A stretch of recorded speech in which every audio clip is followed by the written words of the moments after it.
Oke.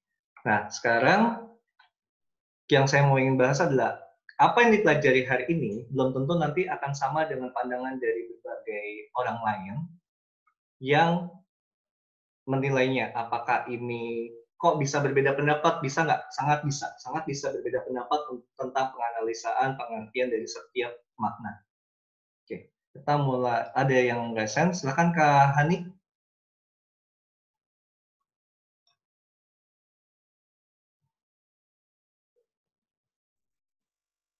Ya, Ya, Kak Hani. gimana Kak? Ya, itu resen ada mau nanya apa Kak? Katakan ya. Kepencet. Iya, kayak siap. Oke. Kak Francisca juga resen. Ada yang mau ditanya Kak?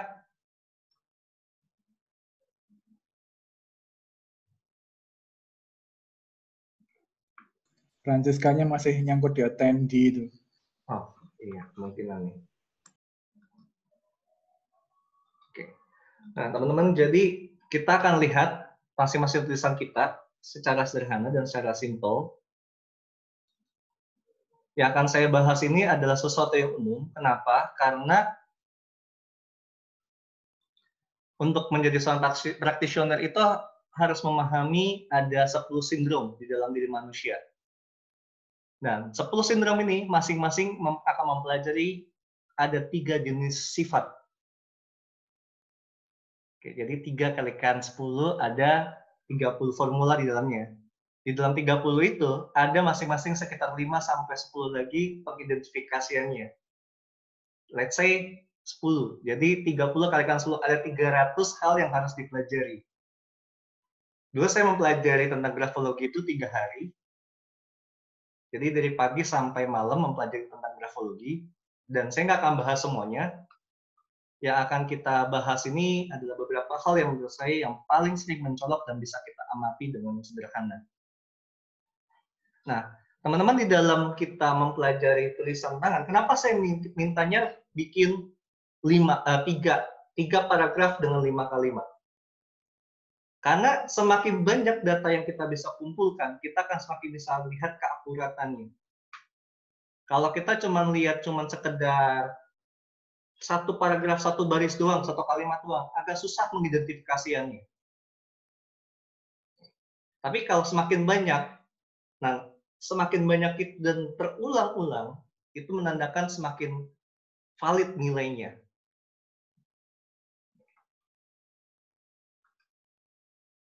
Kita akan lihat yang pertama. Coba teman-teman lihat tulisan teman-teman, kira-kira besar atau kecil? Kira-kira lebih nggak dari 3 mm? Kalau saya dulu untuk menilai laporan analisa saya harus pakai penggaris. 3 mm gede atau kecil? Gitu. Atau sedang aja? Paling sederhananya, sebentar. Oke. Ini kan kalau saya mau tarik garis lurus,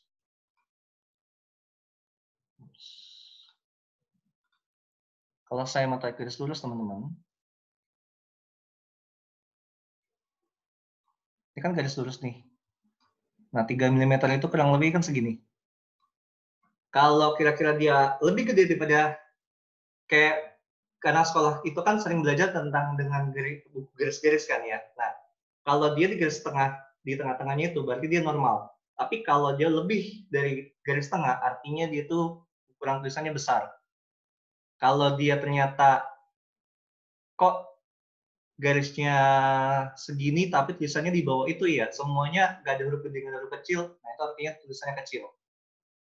Biasanya kalau yang tulisannya besar, seperti yang pertama ini, itu berarti orang tersebut memiliki minat sosial yang sangat tinggi dan orang tersebut adalah extrovert. Jadi bisa dilihat dari 3 paragraf tersebut, apakah semua tulisan teman-teman besar-besar atau kecil-kecil?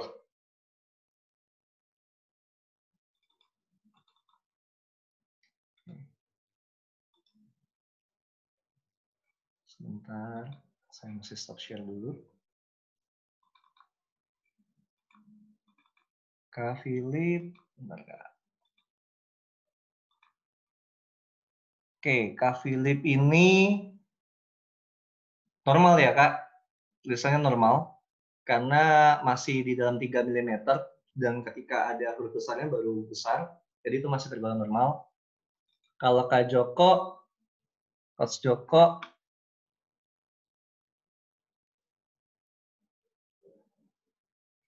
ini oke, normal juga, kondisinya normal. Oke. Kalau Bu Maria, kecil-kecil. Bu Maria ini di bawah 3 mm, berarti bisa dibilang bahwa introvert cukup ini. Kalau Bu Hani, oke, Bu Hani standar. Kalau Kak Yeni, oke, Kak Yeni juga standar ya, nggak terlalu ini. Kalau Coach Tura, oke, Coach Tura standar. Oke. Kalau Bu Rizka kecil-kecil tulisannya ya Bu. Ini di bawah 3 mm. Oke.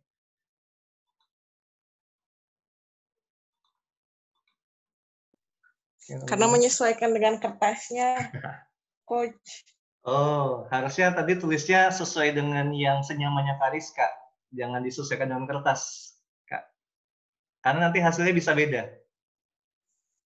Makanya tadi dari awal kan saya bilang. Oh, jadi. Betul. Jadi tulisnya silakan tulis sesuai dengan senyamannya.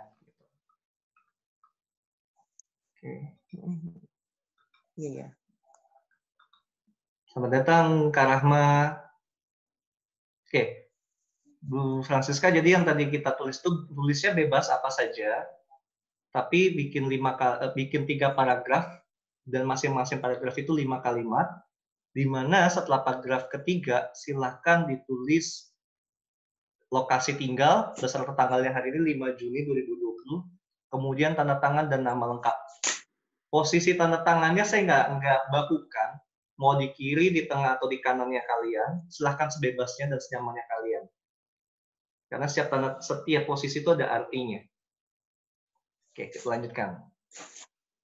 Nah, seperti yang tadi ada di video singkat juga, bahwa ternyata spasi itu menggambarkan yang namanya adalah tentang diri kita juga, teman-teman. Contohnya, bisa dilihat yang ini jaraknya lebih jauh ya. Yang biru-biru ini jaraknya jauh-jauh. Bisa dibedakan dengan yang di atasnya, lebih kecil lagi jaraknya. Oke. Bisa dibilang lebih di atasnya jauh lebih kecil. Dan bahkan bisa dibilang bahwa spasi antar baris, teman-teman, spasi antar baris juga mempengaruhi. Oke. Jadi spasi ini tidak hanya dengan antar kata, tapi spasi ini juga antar baris ya. Kalau spasi tulisan kita itu jaraknya dekat, berarti kita ini sangat perlu untuk dekat dengan orang lain. Sangat perlu, sekali lagi sangat perlu untuk dekat dengan orang lain, dan bahkan bisa dibilang kita perlu untuk yang namanya berbagi privasi. Artinya kita butuh tempat untuk curcol. Kalau jaraknya jauh-jauh, artinya kita membutuhkan ruang spasi yang lebih besar lagi. Membutuhkan ruang spasi yang lebih besar lagi. Kalau Kak Joko, karena saya kenal beliau dari dulu, jadi sesuai dengan tulisannya, jaraknya dekat-dekat.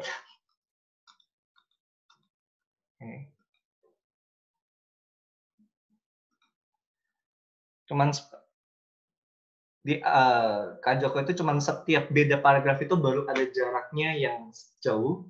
Jadi ini benar-benar tertata sekali. Dan kalau habis setelah mulai kata yang baru, itu Kak Joko mulai terlihat untuk yang namanya jaraknya juga jauh. Jadi dapat dibilang bahwa Kak Joko ini bisa menaruh diri kapan untuk mulai membawa diri dekat dengan seseorang dan mulai terbuka secara private, dan kapan untuk menjaga jarak, seperti itu.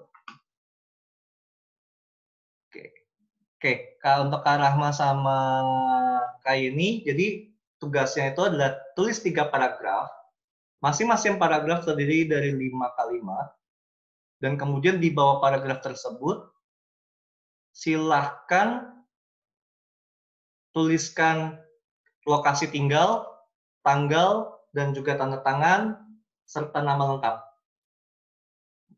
Ya, Kak Francisca, kalau bisa ditulis dulu, jadi kita bisa sambil bahas seperti apa. Oke, Kak Maria. Kak Maria ini jaraknya terlihat jauh-jauh ya, Kak, ya? Jauh-jauh, antar katanya dan antar barisnya. Jadi bisa dibilang Kak Maria ini cukup memberi jarak pada orang lain ya, Kak, ya? Ya, jadi nyamannya Kak Maria itu menjaga jarak. Oke, kalau Kariska, ini hobi untuk berdekat dengan orang. Jadi siapapun orang yang baru dikenal akan merasa dekat dengan Kariska.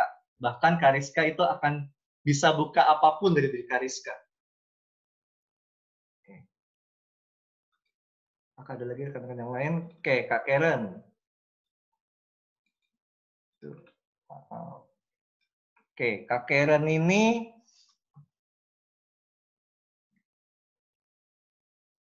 Kak Karen juga jaraknya jauh-jauh.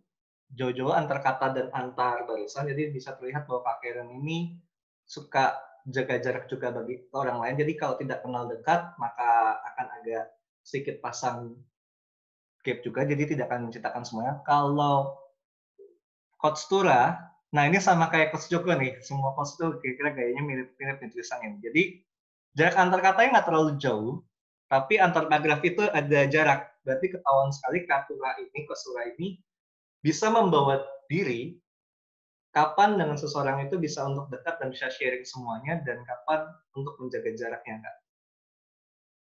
Seperti itu. Jadi penempatannya luar biasa. Oke. Untuk Kak Hani. Oke, kalau Kak Hani,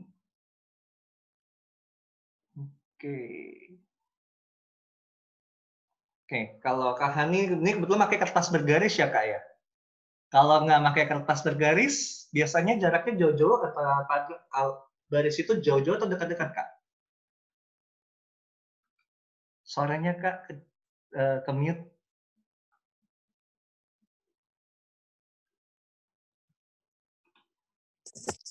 Biasanya jauh. Oh, biasanya jauh. Oke. Berarti dapat saya bisa bilang bahwa nanti kita lihat lagi ada trait yang lain, ada ciri yang lain. Cuman secara sederhana saya bisa simpulkan Kak ini bisa membawa diri ke lingkungan karena antar kata itu dekat, nggak terlalu jauh. Cuman kalau antar barisnya jauh, berarti yang tadi memberi jarak juga orang. Jadi itu sama, namanya web WhatsApp, namanya web sama WhatsApp. seperti Jadi aku tuh kan pakai Ibros. juga bisa membawa diri untuk Kan aku menilai kan kapan bisa dekat dengan orang dan kapan memberikan jarak. Samsung yang tab. Udah sih, Kak. Oke, thank you, Kak. Oke, kemudian ada lagi yang lain yang belum? Pastor Romi. Oke. Oke, ini Pastor jauh-jauh jaraknya Pastor. Berarti yang seperti yang tadi di slide-nya bahwa Pastor itu memberikan jarak pada orang. Jadi nggak semua orang bisa masuk ke ranah private-nya Pastor. Seperti itu. Oke. Lanjut, teman-teman.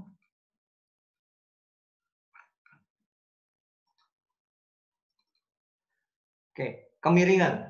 Nah, kalau ini butuh agak sedikit konsentrasi nanti melihat tulisan teman-teman, karena dalam setiap tulisan itu dari garis lurus yang di bawahnya, itu tulisan itu akan miring ke kiri atau miring ke kanan. Oke, ini biasanya kamu menggunakan busur derajat. Kalau dia miring ke kanan, kayak seperti nomor 1 ini, kalau dia miring ke kanan, seperti ini, artinya dia itu responsif terhadap rangsangan emosi. Artinya kalau kita lagi duduk satu meja, terus tiba-tiba pulpennya teman-teman jatuh ke bawah, saya akan buru-buru ikutan turun dan ngambil pulpen teman-teman untuk bantuin teman-teman. Jadi itu responsif terhadap kondisi sekitar. Nah, kalau yang kayak nomor 2, dari garis datar dan juga garis tegak lurusnya dia itu ternyata miring ke kiri, artinya dia itu akan sedikit kurang responsif. Dia akan kurang responsif dan bisa berarti juga dia itu bisa mengontrol emosinya dia dengan baik. Yang terakhir adalah tegak lurus, tulisannya tegak lurus, cuman jarang sekali bisa menemukan yang tegak lurus dengan baik. Kalau yang tegak lurus itu berarti orangnya itu rasional dan objektif dalam mengambil rangsangan emosi. Karena yang terpampang terus adalah Coach Joko, kita lihat. Kalau tulisannya Coach Joko ini, ada yang lurus dan ada yang ke kanan. Oke, ada yang lurus dan ada yang ke kanan. Cuman ini mesti dihitung dulu yang berapa yang ke kanan dan yang lurusnya.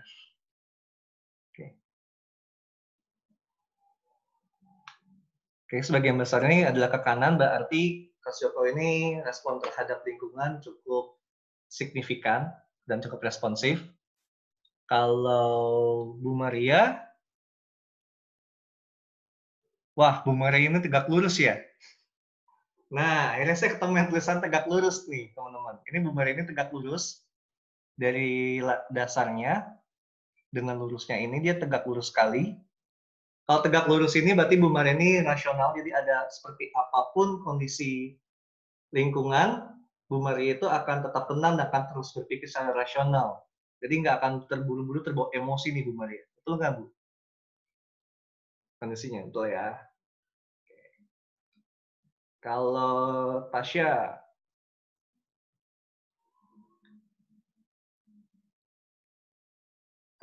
ini tulisannya ada yang ke kiri, ada yang ke kanan nih. Oke, kalau ada yang teman-teman kalau menemukan tulisan ada yang ke kiri dan ke kanan seperti ini, biasanya kondisinya itu adalah lelah dan juga lagi ada permasalahan dengan kondisi sekitar. Betul nggak Tasya? Ya, jadi lagi-lagi habis sedikit tarik emosi juga nih. Karena dia tidak lurus semua atau tidak ke kanan semua atau tidak ke kiri semua. Oke, kalau Kak Francisca, kita lihat. Oke, kalau Kak Francisca ini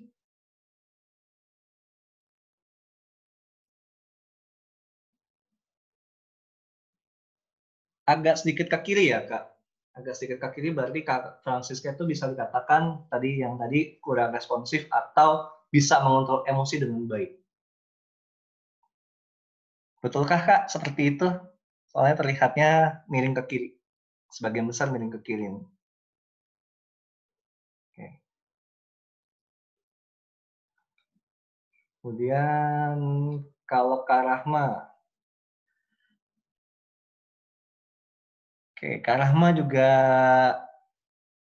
banyak yang ini ya Kak, kiri dan kanan Kak. Kiri dan kanan nih, hampir semua bisa dibilang ini kayaknya balance kiri dan kanannya cukup tinggi seperti Tasya juga nih. Berarti Kak Rahma juga dalam kondisi lelah. Dan juga habis banyak yang dipikirkan juga. Jadi antara mau responsif dan juga mengontrol emosinya Kak Rahma. Terlihat dari tulisannya ya Kak. Oke. Kalau Kak Hani, kalau Kak Hani ini terlihat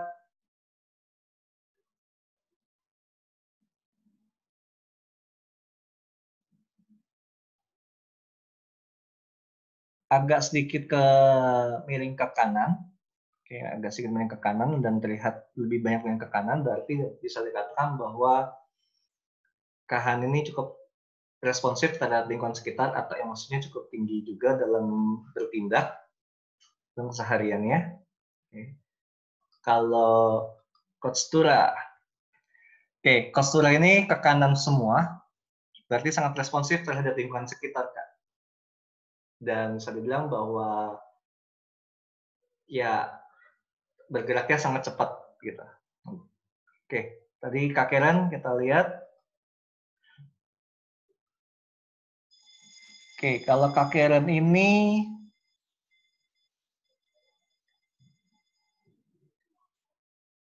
Kak Karen ini juga lebih cenderung lurus, lebih cenderung tegak lurus, berarti rasional, dan kondisi yang sangat rasional, dan melihat segala sesuatu secara rasional. Oke, kalau Kak Rizka,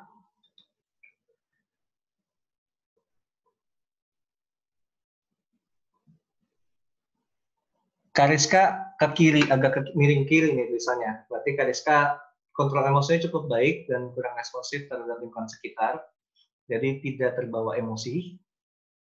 Oke. Kemudian tadi yang belum, siapa lagi ya? Bu Yeni, Kak Yeni kita lihat. Wah, Kak Yeni tegak lurus ya. Tegak lurus berarti Kak Yeni ini responsif terhadap kondisi sekitar. Tegak lurus itu berarti adalah rasional, berpikir rasional dan tidak terbawa emosi ada kondisi yang terjadi di sekitar. Kalau Pak Romi juga tegak lurus, rasional, rasional sekali. Jadi ada informasi seperti apapun juga tidak akan langsung ditelan mentah-mentah, melainkan akan langsung ditelaah dengan baik. Hampir sebagian besar ini rasional semua ya, tegak lurus ya. Karena saya jarang menemukan yang tegak lurus, teman-teman. Kita lihat thread selanjutnya, teman-teman ya. Oke. Nah, sekarang kita akan melihat yang namanya dari titik margin. Ini kecenderungan yang saya tampilkan ini adalah kecenderungan orang Indonesia, teman-teman. Yang pertama adalah dia itu rata kiri semua. Oke, dia itu lebih cenderung rata kiri semua. Jadi dia tidak akan ada seperti yang ini, dia rata kiri semua. Jadi berbeda dengan gambar yang lainnya. Kalau rata kiri semua bisa teratur seperti ini, artinya dia itu orientasinya pada diri sendiri, masa lalu dan titik nyaman. Sekali lagi, biasanya orang yang bisa rata kiri secara benar lebih cenderung memikirkan fokusnya dengan dirinya sendiri, kenyamanan dirinya sendiri, dan terkadang terkaitan dengan tentang masa lalunya dia. Nah, kalau yang gambar selanjutnya, teman-teman bisa lihat ya, di atasnya ini dia lebih dekat dengan tepi ketimbang bawahnya yang ada jarak dengan tepi, teman-teman. Jika terjadi seperti ini, bisa dikatakan bahwa orang tersebut dia ini sedang memikirkan masa depan. Sekali lagi, orang tersebut sedang memikirkan masa depan. Dan dia bisa dibilang memiliki sikap hati yang cukup baik. Oke. Yang kemudian yang gambar yang di bawah sini, jarak teman-teman, jarak antara tepi, garis tepi sampai yang di awal untuk kita start tulis kalimat, jika dia itu jaraknya 2 cm, artinya dia itu sedang move on. Sedang berusaha melupakan masa lalunya. Dia teratur aja nulis 2 cm. Nah, kalau lebih dari 2 cm, lebih dari 2 cm, misalkan 4 cm, artinya dia itu berusaha mengingat masa lalunya kembali. Nah, teman-teman, ini sangat penting sekali, khususnya para ibu rumah tangga, untuk memperhatikan anak-anaknya, karena sebagian besar anak-anaknya tersebut diajarkan guru di sekolahnya menulis dengan margin, kadang 3 cm, kadang 4 cm, diperhatikan, karena ini akan sangat mempengaruhi kehidupan yang mereka secara tidak langsung. Dan bahkan kalau teman-teman bisa melihat, anak teman-teman nantinya kalau menulis dengan jaraknya ini kurang dari 0,5 cm, artinya dia memerlukan ibunya selalu dekat dengan dirinya. Oke, sampai sini mau nanya teman-teman tentang baseline dari tentang margin, tampilan margin. Yang mau bertanya tentang tampilan margin? Oke. Ya, Kak Yeni, monggo kalau mau bertanya, Kak, silakan. Sebaliknya gimana kalau marginnya kurang dari 2 cm? Oke. biasanya margin normal untuk standarnya orang Indonesia itu adalah 1 cm.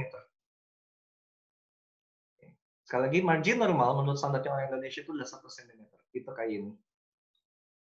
Oke. Teman-teman ada lagi yang ingin bertanya? Oke, saya akan lihat dari Bu Rizka terlebih dahulu. Oke, Bu Rizka ini marginnya terlihat bahwa bawahnya lebih gede daripada atas. Oke. Yang tadi, kalau bawah lebih gede daripada atas, artinya Bu Rizka ini lagi mikir masa depan banget. Lagi mencari solusi untuk masa depan. Impiannya Bu Rizka lebih banyak dipikirin belakangan ini. Dan bahkan bisa dibilang bahwa ya hati-hatinya adalah, oh teman-teman saya lupa, ini ada sedikit kaitannya dengan uang. Oke, ini rahasia, ini tidak tertulis di dalam slide, tapi ini saya buka. Yang marginnya kayak Bu Rizka ini, yang kayak gambar tadi bahwa dia itu atasnya pendek dan atasnya lebih pendek daripada dan bawahnya lebih besar, ini perlu berhati-hati dengan uang, teman-teman. Sekali lagi, perlu berhati-hati dengan uang, karena biasanya boros. Biasanya boros. Karena saya seperti itu. Oke. Bu Hani, kayak Bu Hani ini karena menggunakan kertas buku, ya, jadi sedikit susah diperhatikan nih, Bu. Kenapa saya bilang susah diperhatikan? Karena Tapi soalnya kalau diperhatikan ini dari atas kecil ke bawah agak melebar. secara itu sih begitu. Cuman kurang kalau secara saya sebagai practitioner-nya kurang bisa akurat, Bu. Gitu. Cuman kalau Bu Hani bisa diluruskan, Bu, bukunya. Oke, yang saya betul lihat yang tepi sebelah sananya, Bu, yang tepi. Oke. Kurang ini ya, masih berkelok-kelok ya. Nah, Iya. ya. Tapi yang sebelah ya agak berkelok-kelok di kanan. Oke, siap. Ya, cuman kalau secara sekilas yang kayak tadi Bu Hani bilang, memang atasnya kecil, bawahnya lebih gede, berarti memang masih memikirkan yang tentang masa depan. Coach Philip ini, Coach Philip ini hampir rata margin kiri ya, Coach ya. Hampir rata margin kirinya nih. Cuman jaraknya ini, enggak deh. Coach Philip itu atasnya ini jaraknya sekitar 2 cm ya, Coach. Jaraknya 2 cm, iya, yang atas itu kayak 2 cm, bawahnya sampai 4 cm. Betul. Oke, kalau 2 cm ke 4 cm, itu berarti Coach Philip itu sedang melupakan yang di masa lalunya Coach Philip, dan Coach Philip itu lagi mau lihat tentang ke arah masa depannya Coach Philip nih. Jadi Coach Philip lagi mau meninggalkan semua jejak lamanya Coach Philip. Lihat seperti itu. Oke. Ibu Maria. Kita lihat. Oke, Bu Maria juga setiap paragraf atasnya lebih kecil daripada yang bawahnya ya, di setiap paragrafnya ya. Berarti bisa dibilang bahwa Bu Maria ini sedang mencoba melihat masa depannya Ibu Maria seperti apa dan mencari tentang masa depannya Bu Maria nih. Semangat Ibu untuk masa depan yang lebih baik lagi. Kalau Tasya 2 cm ya Tasya ya, bawahnya sampai 5 cm. Oke, berarti Tasya ini bisa dibilang bahwa sedang mencoba move on dari masa lalunya Tasya dan mencoba fokus dengan masa depannya Tasya nih. Oke, siap. Kalau Bu Francisca ini kirinya rata semua ya, Bu ya? Kalau kirinya rata semua dan jaraknya ini kurang dari 2 cm. Oke, jaraknya 1 cm, berarti normal nih, Bu. Paragraf 1, paragraf 2 normal, paragraf ketiga ini agak sedikit melebar di bawahnya. Berarti dalam satu sisi kondisi tertentu Bu Francisca itu menikmati kondisi yang ada dan bahkan tapi saat-saat tertentu Bu Francisca itu memikirkan ke depannya harus seperti apa. Jadi Bu Francisca lebih cenderung melihat kondisi ke depan, kondisi normalnya yang saat ini. Asal tidak ada yang ngomongin aja tentang masa depan, Bu Francisca nggak akan memikirkannya. Kalau Kak Rahma ini yang oke. Jaraknya sekitar 2 itu yang atas itu terlihat 2 cm ya, Kak, ya. 2 cm, yang tengahnya itu 3, yang bawahnya lagi turun lagi ke sekitar 2,5. Oke. Cuman di paragraf keduanya ini agak sedikit miring ke nebar di bawahnya daripada yang atas. Jadi bisa dibilang bahwa Kak Rahma ini dalam kondisi kadang ingin melupakan masa lalu, tapi kadang membutuhkan masa lalu juga untuk diingat. Gitu. Dalam satu kondisi yang lagi melakukan pergumulan hidup, mau maju seperti apa untuk masa depan yang baik, tapi gak melupakan masa lalu yang ada. Ini yang lagi Kak Rahma alamin. Oke. Kalau Kak Karen, Kak Karen ini jaraknya jauh sekali dari yang sisi kiri. Oke. Sisi kiri jaraknya jauh. Yang saya menanyakan ke Kak Karen, antara sisi kiri dan sisi kanan memang biasa tulisnya seperti itu, Kakak?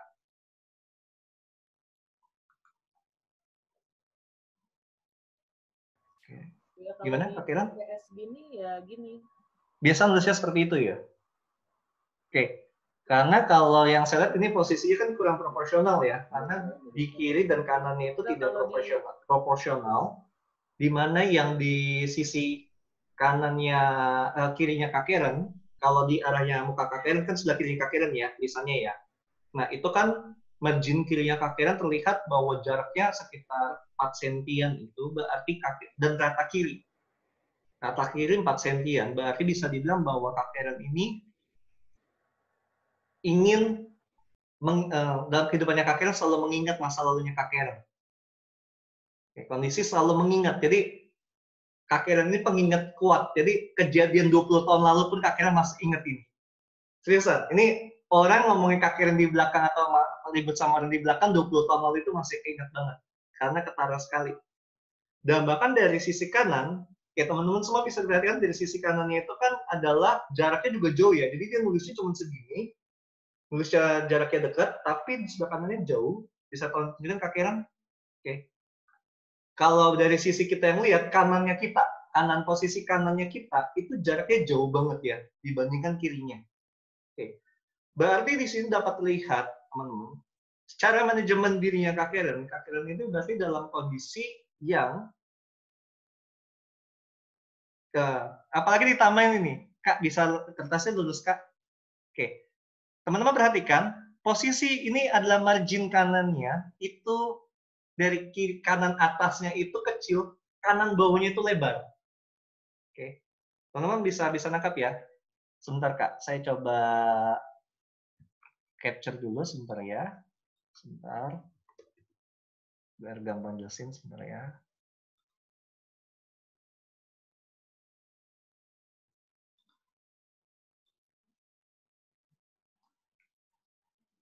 Oke, sebentar. Oke, thank you Kak Kiran. Ini saya tampilkan. Gak apa-apa Kak, diturunkan aja Kak. Ini saya nanti udah saya capture. Oke, teman-teman, ini semoga bisa terlihat. Walaupun tulisannya tidak jelas karena yang penting bukan tulisannya. Ini yang saya banyak teman-teman perhatikan, jarak di sisi kiri sini, oke, jarak di sisi kiri sini, ini kan kurang lebih adalah 4 cm.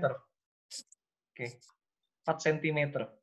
Nah, jarak di sisi kanan ini bisa dibilang hampir 6-7 cm. Oke, berarti kanannya lebih gede. Nah, coba kita perhatikan ya, dari sisi tulisannya pun, oke, bentar, saya coba.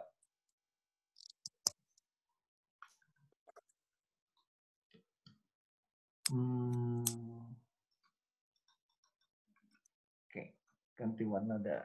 Oke, dari sisi margin kanannya pun ternyata kanan atasnya ini jauh lebih kecil daripada kanan bawah. Oke.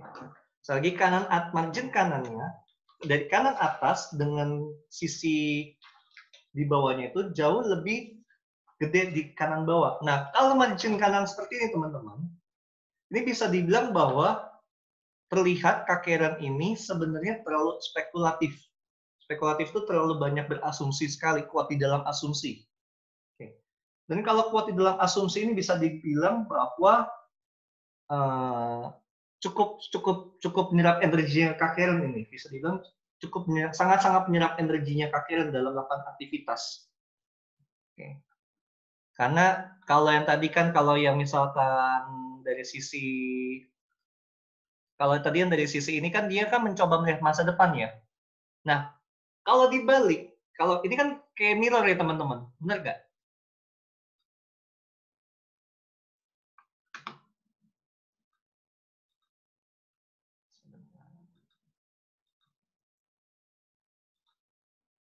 Kalau saya tarik satu garis lurus ini kan berarti mirror ya teman-teman. Dari yang tadi harusnya atasnya kecil di kiri terus ke kanan bawah, tapi menjadinya seperti ini. Kanan atasnya lebih kecil daripada kanan bawahnya kan. Artinya di sini lebih cenderung melihat masa lalu mulu, menatap kejadian di masa lalu. Nah ini perlu sangat-sangat diterapi Kak Karen karena ini kalau tidak akan sedikit danger sekali buat kehidupan Kak Karen nih. Karena di sini lebih cenderung kelihatannya tidak melihat kondisi masa depan dan tidak bisa melupakan yang lalu, cuman ditambah ada spekulan yang sangat besar sekali. Terlalu berspekulasi terhadap masa depan dan lebih cenderung dengan kondisi ya lebih banyak melihat masa lalu. Jadi ini agak sedikit danger, Kak. Jadi Kak Karen mesti ngambil waktu untuk jurnal syukurnya dilanjutin, tapi posisi menulisnya mesti paksa menulis dengan sesuai yang tadi saya bilang, rata kirinya diperhatikan, jaraknya diperhatikan, fungsinya untuk menterapi diri. Oke. Nah, teman-teman terus kita ada lagi yang mau kasih lihat teman-teman atau ada yang mau bertanya? Oke. Nah, ada beberapa poin yang tidak saya tampilkan di slide, cuman yang kayak tadi itu memang secara tertampil di tulisan teman-teman itu yang kita bahas. Jadi inilah media belajar bahwa kita tidak hanya belajar dari slide doang, tapi dari setiap teman-teman kita saling belajar.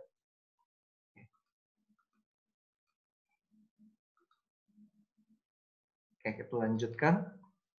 Nah, jadi teman-teman kalau yang punya anak dan anak yang masih sekolah, atau yang sudah kuliah pun diperhatikan tulisannya dia, sekali lagi, apakah jarak dari tepi kiri dengan tulisannya itu 0,5 cm tidak. Kalau 0,5 cm berarti itu harus diperhatikan sekali. Khususnya para ibu, itu artinya mereka sangat-sangat membutuhkan belayan kasih sayang dari seorang ibu. Oke. Nah, kemudian kita akan melihat baseline. Baseline itu adalah dari titik tulisan garis dasar, tulisan itu akan naik ke atas, atau dia itu akan turun ke bawah, atau dia itu akan bergelombang. Oke. Kalau di sini teman-teman, yang saya tulis kalau tulisan itu naik ke atas, artinya dia itu optimis. Cuma teman-teman, diperhatikan. Saya pernah sekali, jadi habis ikut acara seminar apa, itu tulisan saya naiknya itu begini, teman-teman. Oke, jadi ininya bisa dibilang hampir 40 derajatnya itu hampir 45 derajat. Oke. Kalau sudah 45 derajat ini artinya bahaya sekali karena terlalu sangat optimis dan terlalu bahagia banget, terlalu semangat banget dan membuat saya itu jadi bisa mengekang orang-orang atau memaksa orang untuk mengikuti saya.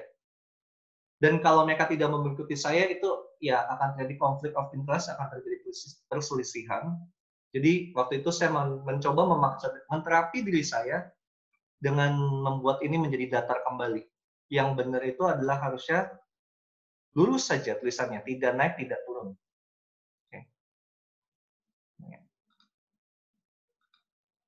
Karena harusnya tulisannya sekali lagi tulisannya harusnya lurus aja, tidak naik, tidak turun.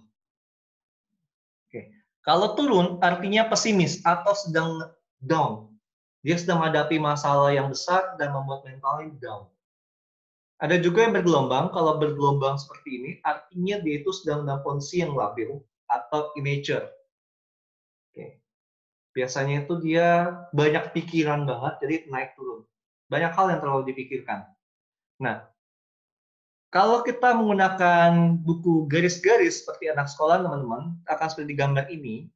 Di sini tulisan manusia itu bisa saya bilang bahwa ada zona atas, ada zona bawah, dan ada zona tengah.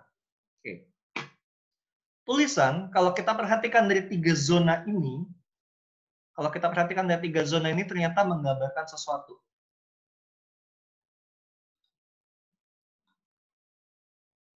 Menggambarkannya seperti apa sih, kita lihat ya. Kalau dia penuh di tengah, seperti gambar yang di sini.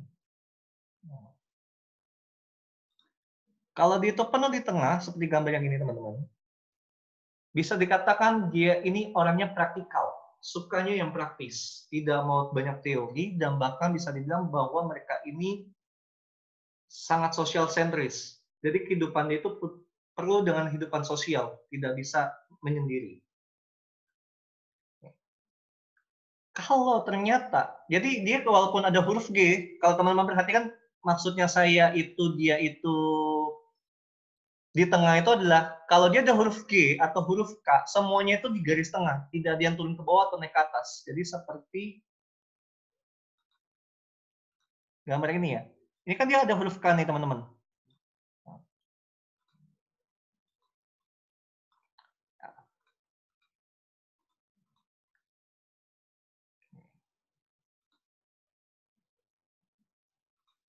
Ya kan ada huruf K, di sini kita bisa lihat. Nah, di huruf K ini bisa dibilang bahwa K-nya itu kan harusnya ada tiang ya, teman-teman. Ternyata tiangnya ini dia tidak naik ke atas, teman-teman. Dia tidak tangkai ke atas. Kan biasanya K itu kan dia naik ke atas ya. Kan harusnya K itu tiangnya tinggi kan. Tapi di sini harusnya seperti ini ya, teman-teman ya. Ada garis atasnya kan ya. Ternyata dia tidak ada garis atas. Dia itu semuanya di tengah. Kemudian huruf P dan G-nya. Kalau teman-teman perhatikan di tulisan ini, di P dan G, P ini kan harusnya ada tangkai ke bawah, masuk ke dalam zona bawah.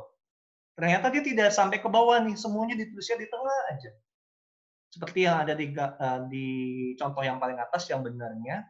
Nah, kalau dia itu tidak ada yang ke bawah, semuanya di tengah, yang tadi saya bilang dia itu benar-benar butuh yang praktis. Tapi kalau dia itu nongolnya hanya di bawah saja, teman-teman. Huruf P-nya turun ke bawah, G-nya turun ke bawah, kalau ada Y, Y-nya juga ke bawah. Artinya di orang tersebut itu suka sesuatu hal yang berhubungan dengan fisik. Suka sesuatu hal yang berhubungan dengan fisik. Tidak mau berhubungan dengan yang berbau mental. Bahkan bisa dibilang bahwa dia itu cukup materialistis. Nah, jadi yang masih mencari pasangan bisa melihat juga, atau orang tua yang ingin melihat pasangan anaknya baik apa tidak, bisa melihat dari grafologi nih. Khususnya kalau punya anak pria, biasanya kan seorang ibu was-was kalau anaknya ini nanti bakal dimaterin atau tidak, betul ya? Nah, nanti itu bisa dilihat dari bentuk tulisannya juga. Kalau dia itu ternyata banyakkan yang di bawah, huruf K, B, L-nya itu tidak sampai garis atas, zona atas, berarti bisa dibilang bahwa pasangannya tersebut itu materialistis sekali. Nah, kebalikannya, kalau semuanya nongolnya di atas, tidak ada yang nongol di bawah. Seperti gambar yang di paling bawah. Oke. Semuanya nongolnya di atas saja, bawahnya nggak ada yang nongol. Garis bawahnya tidak tertembus. Bisa dibilang bahwa orang tersebut selalu memikirkan konsep. Orang tersebut kuat di dalam pemikiran. Ide-idenya kuat sekali. Bahkan bisa dibilang, ini pengalaman saya pribadi, Bapak Ibu semua, bahwa ketika saya membelajar ini, saya memperhatikan ternyata tulisan saya itu, kalau huruf K-nya itu adalah tiangnya tinggi. Huruf H juga sama. Tinggi-tinggi semua, jadi melewati zona atas. Dan makanya ini yang membuat saya insomnia. Jadi kalau saya udah tahu ketika saya telah belajar ini, jadi saya sudah mengerti diri saya bahwa kalau saya insomnia, saya sudah kamu berarti bahwa pemikiran saya lagi naik. Ketika pemikiran lagi naik seperti ini, insomnia itu bisa diterapi teman-teman lewat tulisan tangan. Memaksa tulisan tangan kita itu kita pendekin. Yang panjang, yang tadinya panjang-panjang, kita mainkan kemampuan pikiran kita lewat tulisan kita bikin jadi lebih pendek. Seperti ini. Jadi daya pikir kita turunkan. Oke, ini biasanya untuk orang insomnia bisa sangat membantu untuk proses penterapiannya. Oke. Untuk baseline sama zona ini dia mau tanya, teman-teman.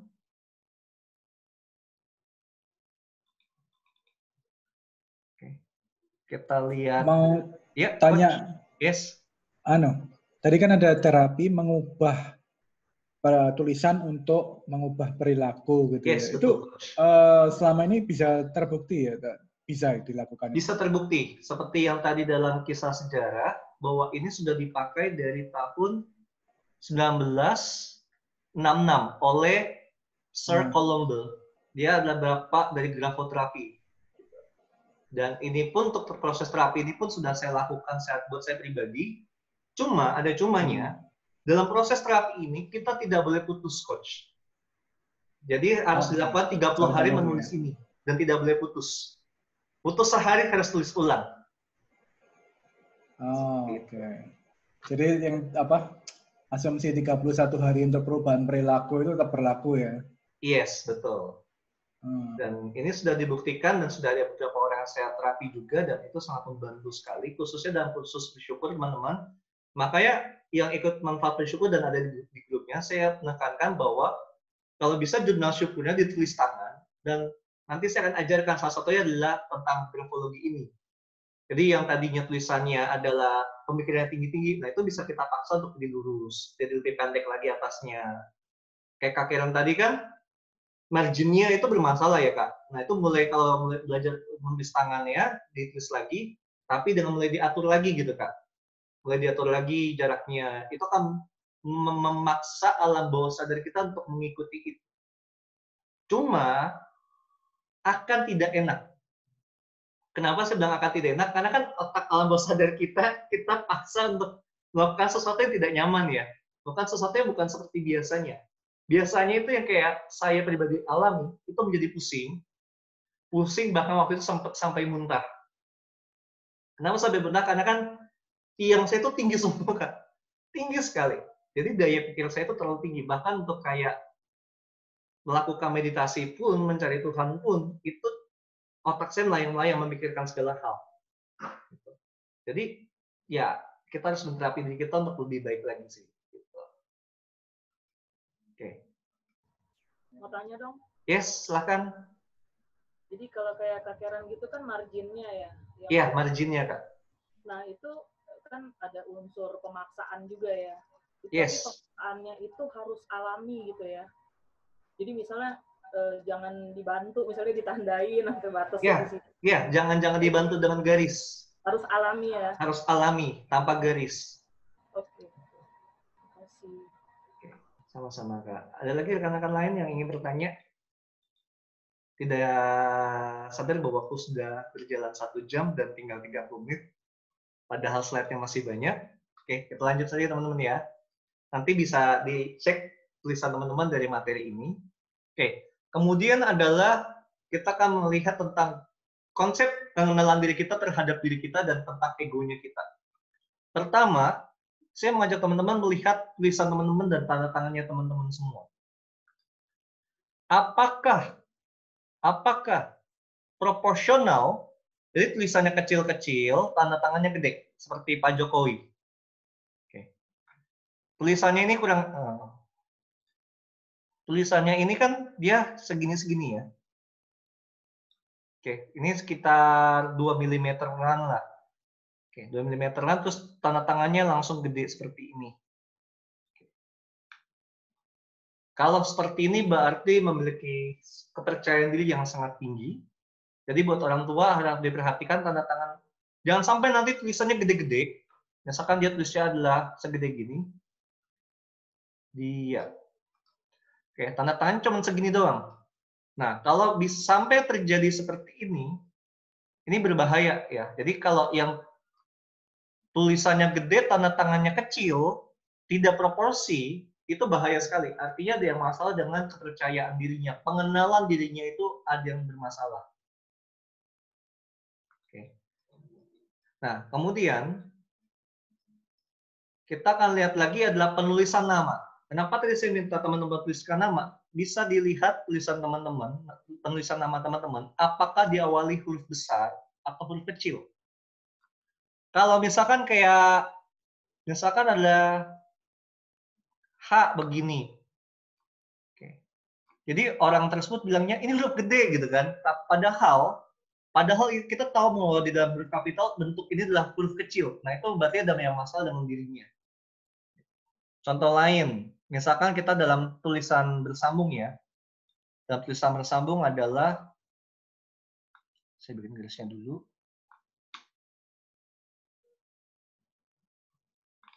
Oke, misalkan dia tulisnya adalah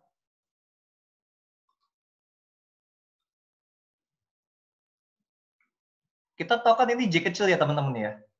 Nah, jadi buat dia bikinnya begini. Buat dia ini J besar. Karena di atas dari garis normal, garis zona tengah tadi. Ini juga ada permasalahan dengan dirinya. Pengenalan dia terhadap dirinya sendiri. Karena kalau dalam huruf bersambung, J besar itu kan seperti ini. Tidak ada tangkainya yang ini. Tangkai yang ini tidak akan ada.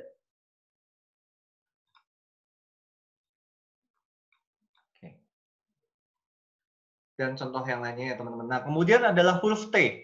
Kita bisa lihat kita itu percaya diri apa tidak itu dari huruf T, teman-teman. Kalau kita lihat T yang ini, gambar pertama, yang ini teman-teman, tangkainya ini, pibarnya ini kan di bawah dari tiangnya. Artinya kepercayaan dirinya rendah. Kalau yang ini teman-teman, pibarnya ini kan cukup tinggi. Oke, berarti tinggi. Nah, kalau yang ini, self-esteem-nya, rasa percaya dirinya terhadap dirinya sendiri, bisa dikatakan sangat tinggi sekali. Yang ini juga tinggi. Oke.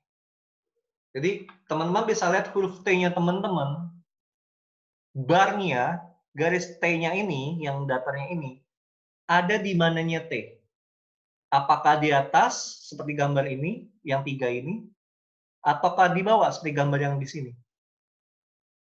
Kalau teman-teman semakin tinggi tangkainya ini, artinya kepercayaan dirinya teman-teman tinggi. Nah, jadi buat orang tua yang punya anak, bisa mengecek anaknya teman-teman, apakah dia percaya diri atau tidak. Kemudian adalah, kita bisa lihat juga dari bentuk tulisannya. Apakah semakin lama tulisan dia itu jenis fontnya, ukuran fontnya itu semakin besar, atau semakin kecil. Kalau semakin besar, artinya dia sangat percaya diri, tapi kalau semakin mengecil, artinya dia itu minder, ada yang bermasalah dengan dirinya. Nah, kemudian, teman-teman bisa perhatikan dari tanda tangan teman-teman juga. Oke. Negatif stroke itu garis ini. Oke, yang gambarnya garis ini. Jadi dia tanda tangan, misalkan adalah, saya tanda tangan saya sendiri ya teman-teman ya. Oke, misalnya saya udah tulis begini teman-teman, terus saya kasih garis begini. Artinya, saya tidak percaya dengan diri saya sendiri. Oke. Di garis bawahnya boleh nggak? Boleh saja, tapi tidak boleh menutupi tanda tangan. Oke. Untuk yang poin sini ada yang mau bertanya teman-teman? Oke, dari Kayeni. Kalau orang itu menulis namanya dengan huruf kecil semua, apa berarti orang itu tidak mau diatur? Ada kemungkinan nggak? Ada kemungkinan. Cuman saya harus lihat lagi bentuk tulisan dia yang lain. Kenapa? Kenapa saya bilang harus lihat bentuk tulisan dia yang lain juga? Karena ada polanya seperti ini. Ada polanya, yang tadi.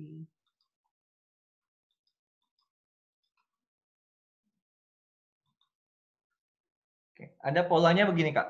Jadi kalau misalkan di dalam suatu, dia nulisnya adalah aku. Ini tulisan biasanya ya, Kak ya. Aku mau. Nah, dalam tulisan biasanya pun kita temukan bahwa ternyata dia ada menulis huruf gede di tengah-tengah kata atau di tengah-tengah kalimat. Bisa dikatakan dia memiliki suatu mental atau suatu kepribadian yang dia itu tidak mau diatur. Cuma ada positifnya. Yang seperti ini teman-teman, artinya dia itu sudah dilahirkan dengan kemampuan untuk jadi pemimpin atau pebisnis. Sehingga dia tidak mungkin bisa kerja sama orang lain. Gitu. Menjawab ya kayak ini ya, saya harus menjawab nih. Jadi kita tidak bisa lihat dari namanya doang, tapi saya harus baca lagi dari tulisannya. Oke. Kalau tulisan namanya huruf kapital gimana? Ya tidak ada masalah kapital. Yang penting kalau dia memang di awalnya itu dia harus huruf besar. Oke. Dia itu harus, yang penting di awal tulisannya itu dia harus huruf besar. Ada lagi teman-teman yang ingin bertanya untuk bagian yang ini? Oke, kita lanjut. Mungkin kalau teman-teman yang ingin bertanya silahkan tulis, nanti saya akan bahas. Nah, huruf T ini juga teman-teman ternyata mempengaruhi hidup kita dalam mencapai mimpi kita. Kalau orang yang nulis T-nya itu kecil, seperti yang di gambar pertama ini, T-barnya itu pendek, T-barnya itu pendek dari yang seharusnya, bisa dikatakan bahwa dia ini pastinya tidak terlalu berniat mencapai mimpinya. Jadi kalau misalkan ini garis bawah nih, terus ini adalah, nah, ini kan saya bentuk zona tengahnya teman-teman. Jadi T-barnya itu dia tidak naik. Nah, ini agak ke bawah ya. Oke, saya ulangin bikin garisnya. Oke. Nah, jadi T-barnya itu garis bentuk huruf T-nya ini teman-teman, dia itu ternyata tidak naik ke atas. Jadi dia itu hanya di bawah. Ini saya pakai warna ungu. Nah, jadi T-barnya itu ditulisnya itu adalah pas di garis zona tengah ini. Kalau dia tulis di zona tengah ini atau di dekat ujungnya, jadi dia tulisnya begini teman-teman. Oke, salah. Jadi dia tulisnya itu di bawah, artinya bisa dikatakan dia ini memiliki rasa diri yang tidak ingin mencapai tujuan hidupnya. Oke. Nah, kemudian kita juga bisa lihat juga di huruf T kita, apakah garisnya itu tinggi dan gede dan panjang seperti ini ya. Ini kan panjang nih T-barnya. Kalau yang garis T-barnya panjang-panjang, bisa dikatakan orang tersebut itu memiliki semangat yang besar sekali dalam menjalani hidup. Khususnya untuk mencapai goal-nya dia. Dia bisa memotivasi dirinya sendiri. Seperti slide yang di awal tadi, saya sempat ada tulis bahwa kalau miring ke kanan itu kan orangnya responsif ya teman-teman. Sama. Ternyata kalau tulisannya ini miring ke kanan, dia ini ternyata memiliki optimisme di dalam menjalani hidup. Kalau memiring ke kiri, kecenderungannya itu dia itu adalah ya agak ya sudah ya udah terjadi ya sudah gitu. Bisa dibilang kalau bisa dibilang pesimis nggak pesimis, tapi bisa dibilang apatis dia nggak apatis, tapi dia ya merasa bahwa itu sudah terjadi ya udah dijalani saja. Nah, kemudian ini adalah bentuk huruf yang mampu mengambil keputusan. Nah, ini kan saya tulis ada L, K, H, I. Sebenarnya ada huruf yang lainnya lagi yang banyak juga. Ini adalah, teman-teman perhatikan, di sini ada garis. Oke. Ada garis sebenarnya. Saya kecilkan dulu bentuk ininya. Oke. Ini teman-teman perhatikan di sini. Ternyata dia itu ada garis ini ya. Ada garis lebihnya ini. Garis lebih ini juga ada garis lebihnya. K-nya juga ada garis lebih. L-nya juga ada garis lebih. Teman-teman kalau perhatikan punya teman-teman dan coba sambil dicek refleksi diri, apakah ada garis lebih ini? T juga bisa, M juga bisa nggak? M juga bisa, N juga bisa, gitu. Kalau ada garis lebih ini teman-teman, artinya kalian bisa membuat keputusan. Tetapi kalau kalian selama ini kayak ngambil keputusan berat, kok ngambil keputusan kok lama banget ya untuk bergumulnya, memikirkannya.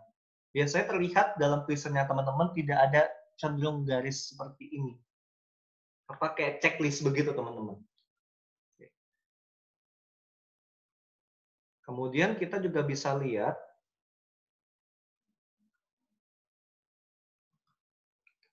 juga, sorry ini saya hilangkan dulu. Clear layar. Oke.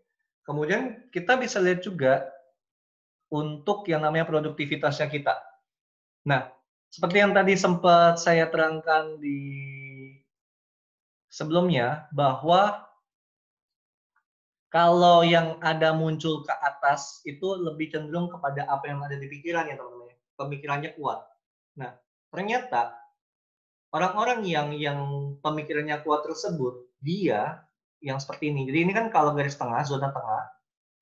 Jadi dia lebih cenderung itu menulis kebanyakan tangkainya itu ke atas semua daripada yang ke bawah.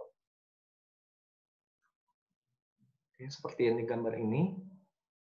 Kalau seperti ini bisa dikatakan bahwa orang tersebut lebih cenderung untuk tidak bisa bekerja dengan fisik. Dia itu harus duduk di belakang meja dan dia itu harus banyak memikir. Oke. Tapi kalau orang-orang yang lebih banyak cenderung ke bawahnya, teman-teman. Lebih cenderung ke bawahnya, gitu kan. Terus walaupun bentuk P-nya seperti ini, tapi dia ada bagian seperti ininya. Ini adalah orang-orang yang cenderung dia harus di lapangan. Dia tidak bisa di dalam ruangan. Jadi kalau Bapak Ibu memiliki anak-anak, terus bilang ke anak-anaknya, kok kamu nggak bisa diem ya? Coba perhatikan tulisannya. Kalau tulisannya kebanyakan kayak gambar energi ini, teman-teman, yang di bawahnya ini, artinya mereka itu memang tidak, orang-orang yang sudah memiliki diri tidak bisa diam. Kalau teman-teman marahin, apalagi sampai bisa dibilang mengeluarkan kata-kata kebun binatang dan sebagainya, itu malah bikin self esteem dia, yang tadi kita pelajari itu turun juga, teman-teman. Oke. Jadi ini bagian yang di sini, ini lebih cenderung adalah bagaimana cara kita membantu anak-anak kita atau orang-orang untuk memenuhi atau menemukan pekerjaan atau bidang ilmu yang sesuai dengan jati dirinya. Oke. Kayak tulisannya Coach Philip tadi, itu tulisan kids zaman now, jadi simple banget seperti ini tulisannya. Oke. Tulisannya simple banget, jadi kekinian sekali. Jadi memiliki prinsip hidup yang simple, jadi dia tidak mau prinsip hidupnya yang susah, termasuk dalam bekerja, dia maunya yang simple. Everything should be simple, tidak usah yang terlalu teoritis, yang tidak usah berbelit-belit, rumit, segala macam, tapi dia harus simple. Ada juga teman-teman, kalau teman-teman perhatikan, kalau yang tadi itu kan tulisannya itu kan naik ke atas ya. Ada juga orang yang menulis itu adalah datar, seperti ini. Kalau teman-teman temuin orang-orang yang tulisannya seperti ini, artinya dia ini selalu menghindari masalah. Selalu menghindari masalah atau ancaman. Jadi dia itu tidak mau untuk dibikin susah. Oke. Kemudian teman-teman kalau menulis huruf I ada titiknya, menulis huruf I ada titiknya, artinya teman-teman itu orang detail. Atau huruf T itu ada garis barnya, itu artinya teman-teman adalah orang yang detail. Oke. Cuma posisi titik sangat mempengaruhi. Kalau I harusnya kan tepat di atasnya teman-teman ya. Tapi berapa banyak dari kita yang nulis sebelumnya? Oke. Yang menulis di sebelumnya seperti ini, saya cuma bisa bilang artinya teman-teman itu punya hobi santai, punya kehidupan yang maunya tenang, dan tidak mau diburu-buru. Oke. Alias juga suka menunda. Tapi kalau teman-teman menulis I-nya, ternyata titiknya lebih dari huruf I, setelah tiang I-nya, bisa dikatakan teman-teman ini memiliki, ini posisi titiknya, memiliki posisi hidup yang semuanya maunya cepat. Tidak mau pelan, tidak mau santai. Dan semua itu diburu-buru. Oke. Jadi yang ideal itu ya adalah yang seperti ini, tepat di atasnya. Sama, kalau huruf T juga sama teman-teman. Kalau T, kan kita sering lihat ya teman-teman, ada yang T-nya garisnya di sini ya, ada yang T-nya garisnya di sini. Padahal T itu kan harusnya garis itu adalah tengahnya juga kena, gitu. Jadi ini posisi di mana kalau yang lebih sebelum barnya, sebelum tiangnya bisa dikatakan dia itu suka menunda atau santai. Tapi kalau setelah, artinya dia itu terburu-buru, maunya cepat.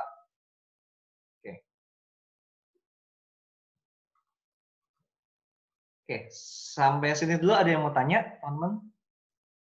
Oke, ini saya bacakan pertanyaan dulu.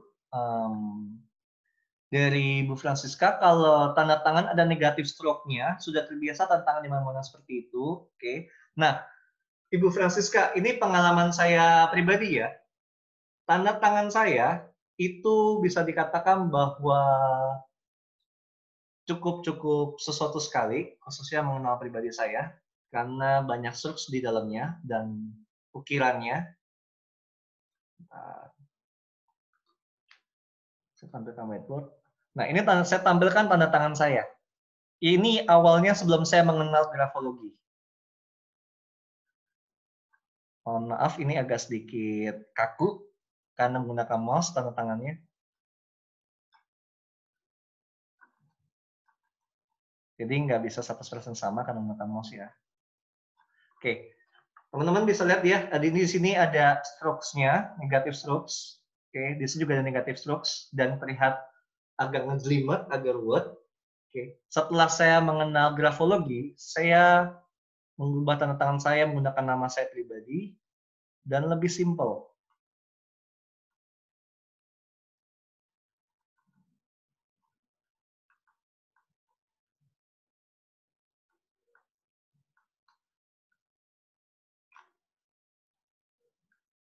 Ini tanda tangan saya yang baru. Jadi ada perbedaannya. Nah, tanda tangan saya yang awal tadi, itu saya pakai ketika harus berurusan dengan legal. Oke, harus berurusan dengan legal, saya baru pakai tanda tangan saya yang tadi. Namun, kalau untuk saya pribadi, untuk tanda tangan sertifikat, training yang saya adakan, ataupun untuk dokumen-dokumen tertentu, saya menggunakan tanda tangan yang baru ini. Jadi, kalau teman-teman mau ngurus sendiri bisa nggak? Bisa, mengurus perubahan bisa, tapi terlalu susah kayak saya sudah mengajukan perubahan tanda tangan dari Desember untuk KTP baru. Namun sampai bulan ini, kebayang teman-teman berarti sudah 5 bulan, itu belum ada perubahannya. Sudah 5 bulan belum ada perubahan, belum ada konfirmasi dari kantor wali kota untuk KTP baru saya bagaimana. Jadi untuk secara legal saya masih pakai tanda tangan yang lama. Oke.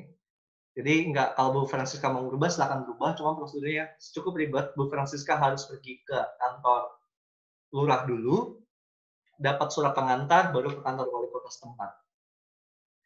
Nah, kalau huruf I-nya nggak ada titik, kalau I-nya nggak ada titik, sebenarnya nggak ada masalah, cuma kalau orang yang nulis huruf I-nya tidak ada titik, dapat dikatakan orang tersebut biasanya dia tidak detail.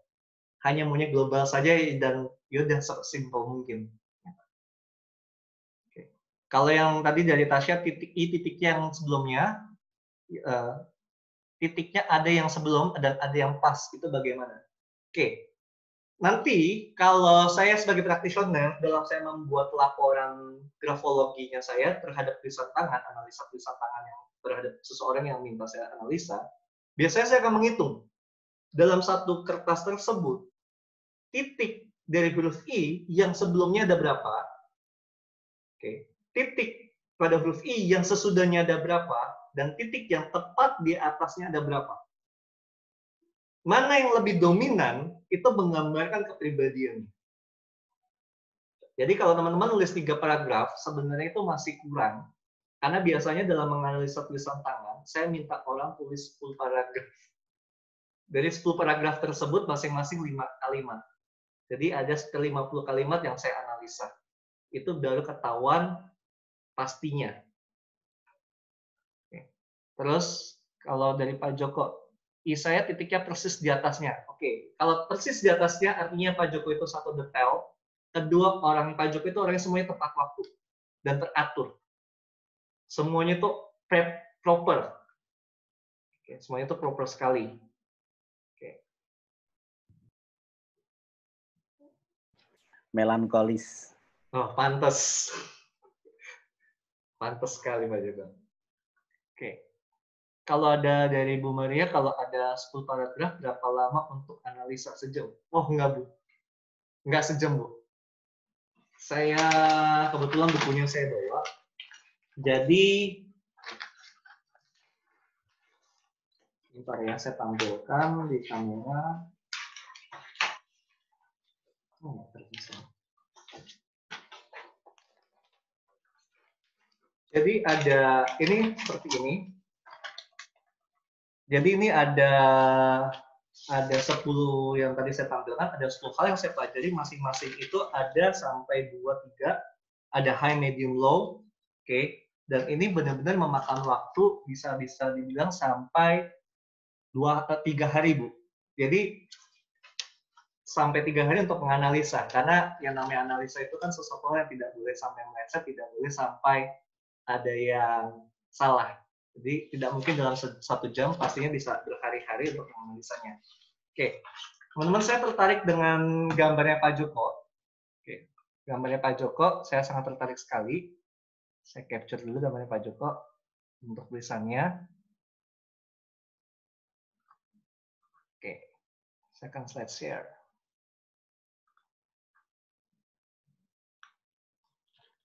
Nah, teman-teman, di sini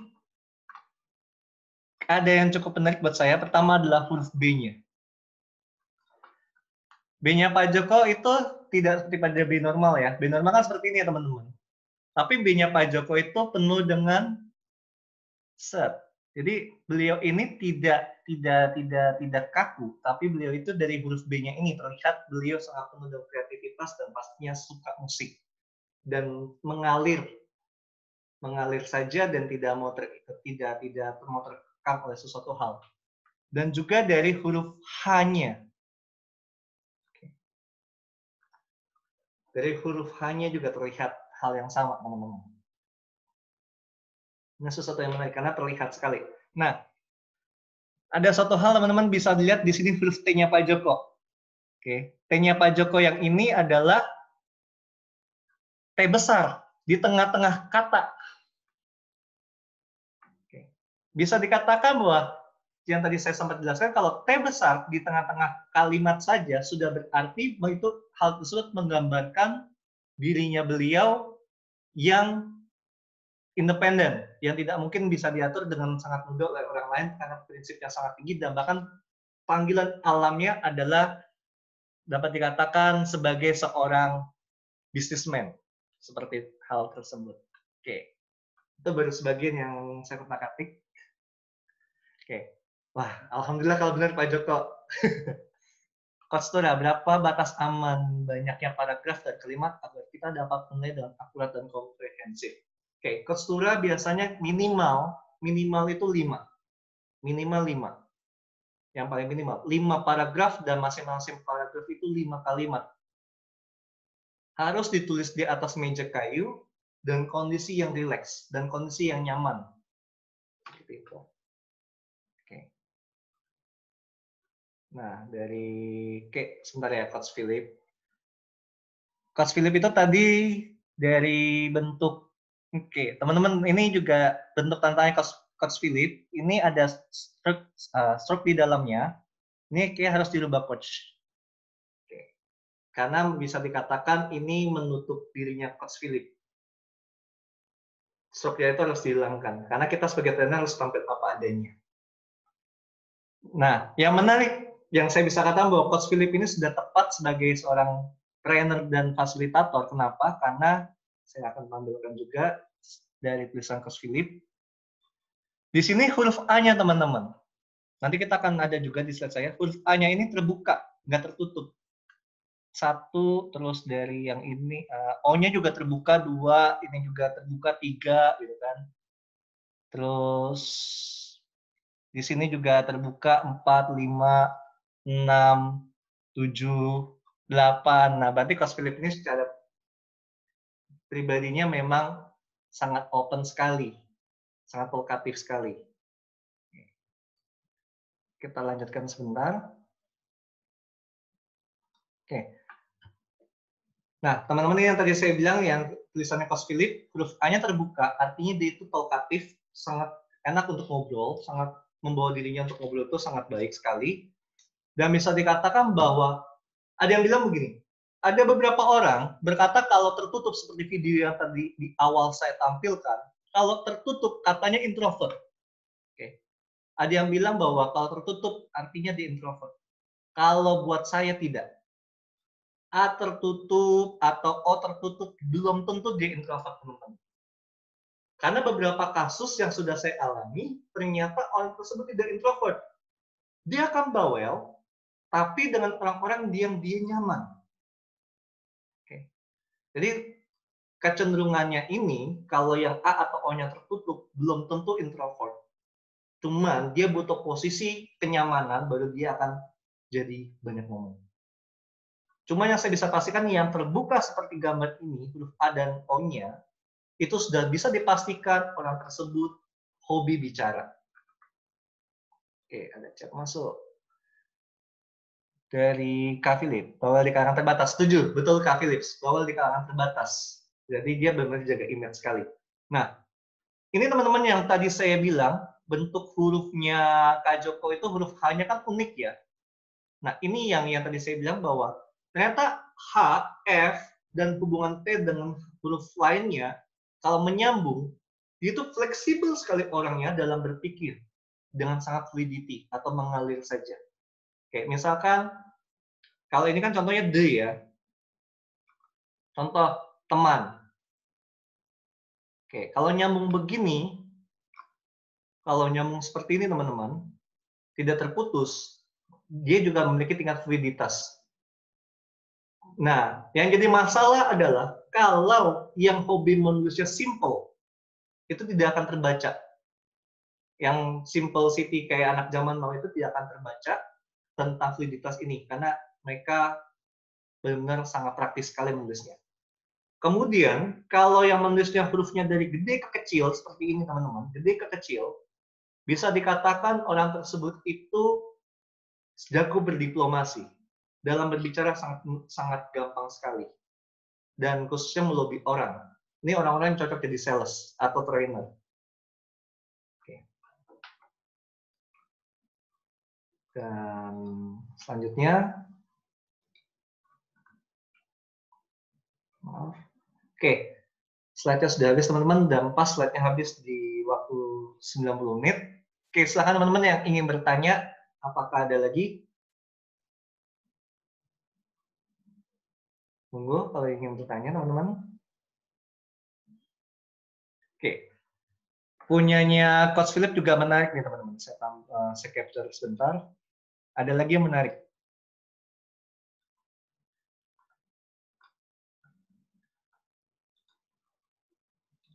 Oke, teman-teman dari Coach Philip, menariknya apa? Dapat dikatakan bahwa misalkan ini adalah garis dasarnya. Oke.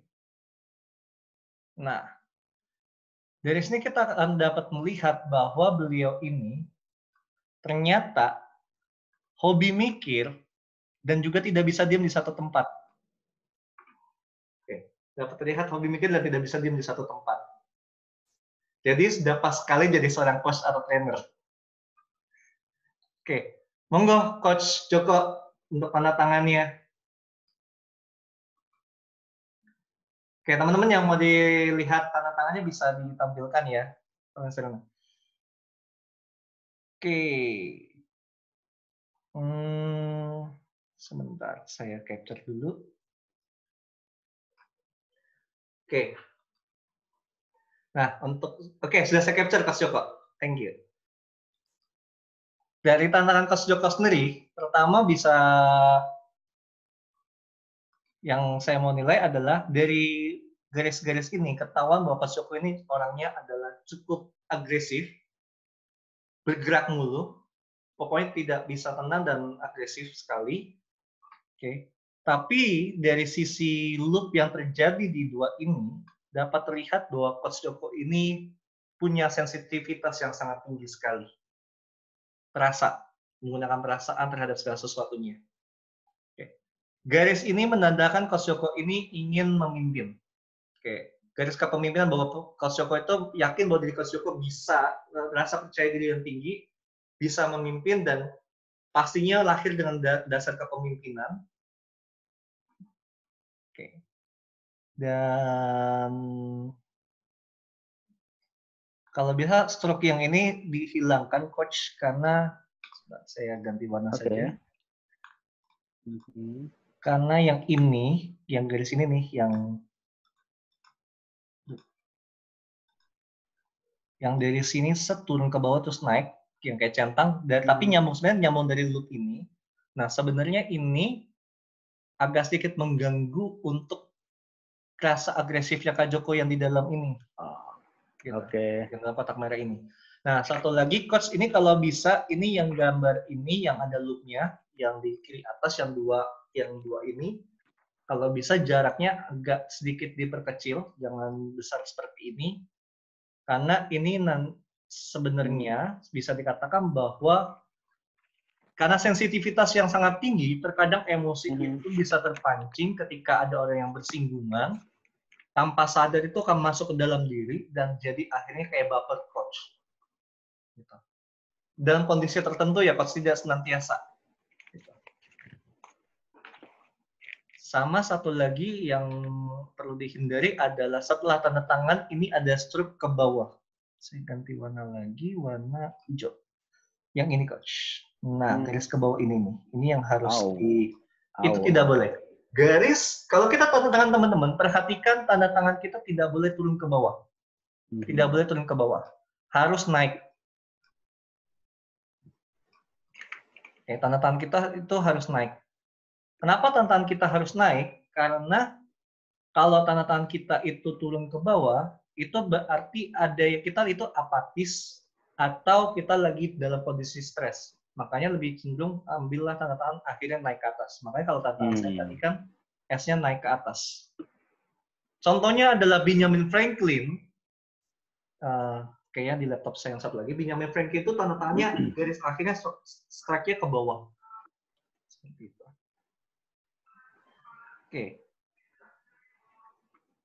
Oke, Pak atau Ibu Umi, it's okay untuk yang ini.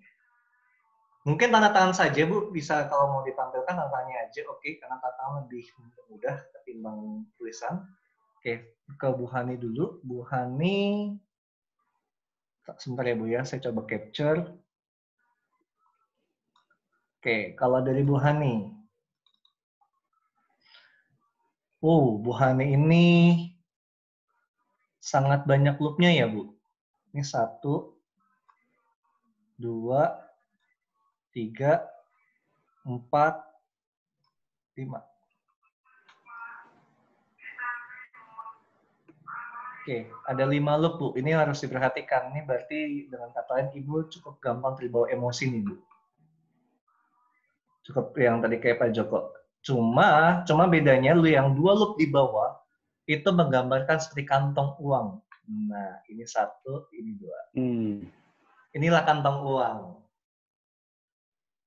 Kantong uang itu artinya tanpa kita sadari membuat diri kita itu bisa seperti untuk menyimpan uang. Oke. Jadi teman-teman kalau yang mau bikin banyak rezeki, ketika bikin tanda tangan, itu usahakan bawahnya itu menggelembung. Gitu. Oke. Jadi kalau huruf J juga J-nya usahain bawahnya ada. Gitu. Nah, oke.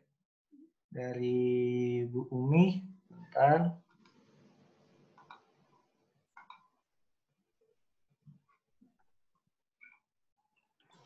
Bu Umi masih di attendee, nggak bisa kelihatan. Oh, sebentar.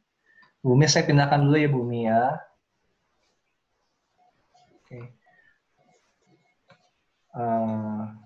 Ini saya ambil yang di video yang sudah tampil dari Tasya dulu, saya tampilkan. Oke.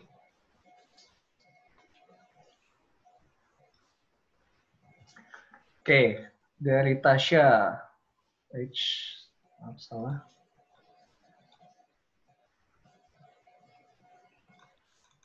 Oke, punyanya Tasya, teman-teman perhatikan ketika ada orang menulis dari garis ini, ada tampilan garis ini artinya orang tersebut dia memerlukan bantuan dalam melakukan segala aktivitas hidupnya. Oke. Sekali lagi, kalau ada garis di depannya ini dalam tanda tangan, terlihat orang tersebut pastinya memerlukan bantuan dalam aktivitas hidupnya. Oke.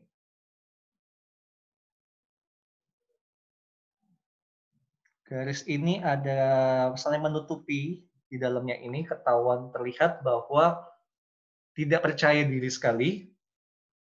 Nah, cuman uniknya dalam satu garis ini sebenarnya menggambarkan tentang apa yang Tasya alami. Garis ini sebenarnya ini lebih cenderung seperti pengaman. Seperti pengaman. Jadi Tasya ini ibaratnya dapat terlihat bahwa tidak membuka diri dengan banyak orang dan mau mengamankan diri. Jadi bisa dikatakan bahwa sangat tertutup dan tidak mau orang lain masuk mengenal Tasya lebih dekat lagi sebenarnya. Oke.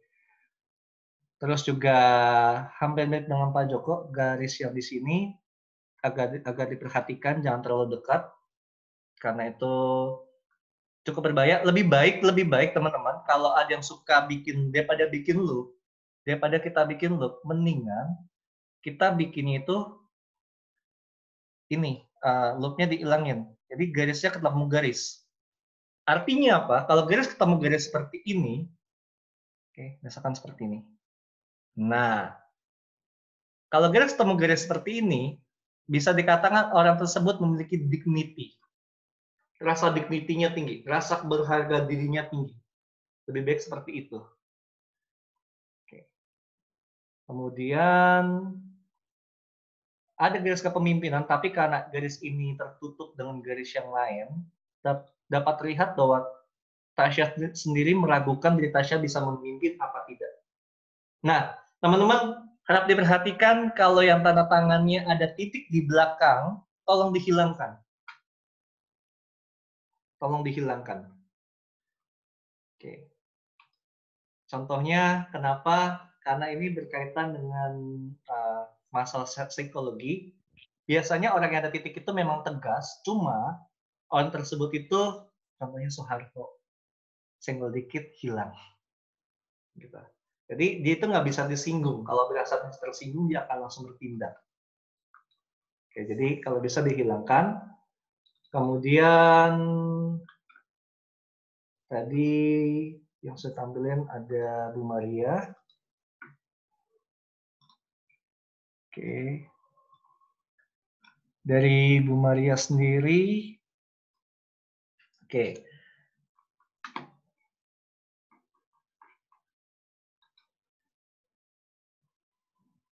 Loopnya di bawah. Oke, loopnya di bawah. Ini mirip kayak Tasya tadi, dia sebenarnya akan membentuk kayak kantong uang sebenarnya, tapi lebih cenderung jadinya ini seperti perisai diri. Jadi Bu Maria lebih banyak menutup diri terhadap lingkungan, khususnya orang-orang baru. Oke. Dan di sini terlihat, ini seperti rumput sebenarnya yang begini kan. Nah, ini terlihat bahwa Bu Maria ini cukup agresif. Cukup agresif ketika ada tanggung jawab yang diberikan, atau ada pekerjaan yang harus dituntaskan. Nah, garis ini saling mengena, terlihat bahwa di dalam diri Bu Maria sendiri, ini ada beberapa hal yang ingin Bu Maria tutup. Dan ragu dengan diri Bu Maria sendiri. Khususnya ini, kalau, bisa dibilang bahwa kalau ini tadi bisa menjadi garis panjang, ya jadi bisa jadi garis kepemimpinan gitu, sebenarnya. Nah, kalau yang tadi loop-nya pada kebentuk, di sini uniknya Bu Maria loop-nya itu lebih tertutup dan kayak dignity. Berarti Bu Maria sangat sadar tentang rasa berharganya Bu Maria. Nah, di sini terlihat juga karena agak uniknya adalah begini, yang saya bisa bilang bahwa kalau misalkan ini adalah garis dasarnya, dan tanda tangannya Bu Maria lebih kebanyakannya di bawah daripada di atas garis. Oke. lebih banyaknya di bawah pada atas garis seperti ini, sangat dapat terlihat bahwa Bu Maria ini lebih suka melakukan aktivitas fisik ketimbang aktivitas yang berhubungan sama pemikiran. Jadi lebih suka bersumbangsih dengan masyarakat sekitar, gitu Bu. Oke. Kemudian ada ya Bu Umi, sebentar ya Bu ya, harap dipegang. Oke, dapat Bu. Nah, Bu Umi, ini harap diperhatikan garis ini jangan panjang Bu. Garis itu jangan panjang. Oke. Kalau garis yang ini panjang, itu berarti kesannya adalah Bu Umi ini ingin menampilkan bahwa Bu Umi ini ingin dilihat orang, oke. Dan apalagi ini kan bisa saya bilang kalau saya taruh garis lurus di sini, set. Nah, kalau saya tarik garis lurus di sini terlihat bahwa ada sedikit jarak juga. Oke, dapat saya bilang bahwa ya Bu Umi nggak menghindari masalah, tapi Bu Umi ingin menunjukkan dirinya Bu Umi terhadap orang. Nah, yang harusnya diperpanjang Bu, yang seharusnya garisnya panjang itu bukan garis yang di sana, tetapi garis yang di sini. Ini dia. Harusnya bisa ditaruh di bawah sini dan ini panjang. Set. Jangan sepanjang itu, jangan melebihi bagian badannya tanda tangan. Misalkan bagian badan tanda tangannya adalah di sini nih. Ini bagian badan tanda tangan ya. Nah, bikinlah garis bawahnya ini di sini. Set. Tidak melebihi badan tanda tangannya. Oke. Kemudian dapat terlihat juga di sini ada titiknya Bu Umi menggunakan lingkaran ternyata. Nah, Bu Umi ini kuat di dalam imajinasi. Cukup kuat dalam berimajinasi, dalam menangkap ide-ide sangat kuat sekali. Oke. Dan di sini, ini Bu Umi kalau saya boleh tahu, kadang suka sulit tidur juga dan kadang nggak bisa stay di satu tempat ya? Iya. Karena di sini terlihat banget nih. Tiangnya panjang, ekornya juga panjang. Gimana? Iya Gimana, nih, Gus? yang bukan masalah balance nggak balance sih Bu, tapi terlihat bahwa pemikiran Bu Umi itu, Bu Umi ini orangnya pemikir, tapi Bu Umi juga nggak bisa duduk diam di satu tempat. Tuh. Mungkin Bu Umi kalau pekerjaannya, boleh tahu pekerjaannya apa Bu? Saya dosen. Oh, pas sekali Bu kalau jadi dosen Bu. Dari satu ruang kelas ke ruang kelas yang lain, tapi juga memikirkan sesuatu hal Bu. Pas sekali Bu. Kebetulan saya memimpin perguruan tinggi. Ya, meskipun kecil ya, perguruan tinggi swasta begitu. Siap-siap Bu. Luar biasa, karena ini terlihat dari tanda-tanda Ibu nih. Atasnya tinggi, bawahnya tinggi, benar. Dan ternyata dosen pula, terlihat sekali. Dan satu hal juga yang menarik bahwa dari sini Bu Umi ini bisa dibilang cukup agresif dalam bertindak, dalam melakukan mimpinya, dalam melakukan, karena di sini kan terlihat ada kayak lingkaran, I-nya dalam bentuk lingkaran, imajinasinya tinggi, kuat dalam visi, dan Bu Umi agresif dalam mengejar visinya Bu Umi. Gitu. Seperti itu sih Bu. Cuman kalau boleh saran, yang garis di sini kalau bisa dihilangkan Bu. Sebentar, bukan garis sih, loop-nya. Jadi yang di sini, kalau boleh diperkecil, yang ini nih, yang nggak kelihatan ya kalau mati itu. Sebentar. Saya garis aja. Yang ini Bu. Nah. Yang lingkaran depan itu ya? Betul. Loop-nya itu kalau bisa dihilangkan atau ini, karena satu sisi ini seperti Ibu mau butuh bantuan orang, tapi satu sisi Ibu menggunakan emosinya Ibu dalam bertindak dan bisa berbahaya jadi baperan. Gitu. Jadi segala sesuatu itu dibawanya dalam emosi aja gitu. Ketika dalam melakukan kalkulasi, dalam Ibu mengejar visinya Ibu, mimpinya Ibu, imajinasi apa yang Ibu inginkan, tapi nggak tercapai, pemikiran Ibu tinggi nih, Ibu kuat dalam berpikir. Ibu berpikir, karena terlihat dari depannya Ibu juga sensitivitasnya ada, berarti itu sampai masuk dalam hatinya Ibu, itu bahaya sekali. Nah, teman-teman bisa dibilang bahwa grafologi ini terkadang dari grafologi kita bisa lihat ada permasalahan dengan kesehatan juga. Contoh dari tanda tangan Bu Umi secara sekilas ya. Di sini di bagian badan terlihat ada beberapa hal. Jadi Ibu Umi badannya berasa letih, sering pegel-pegel ya Bu ya di badan.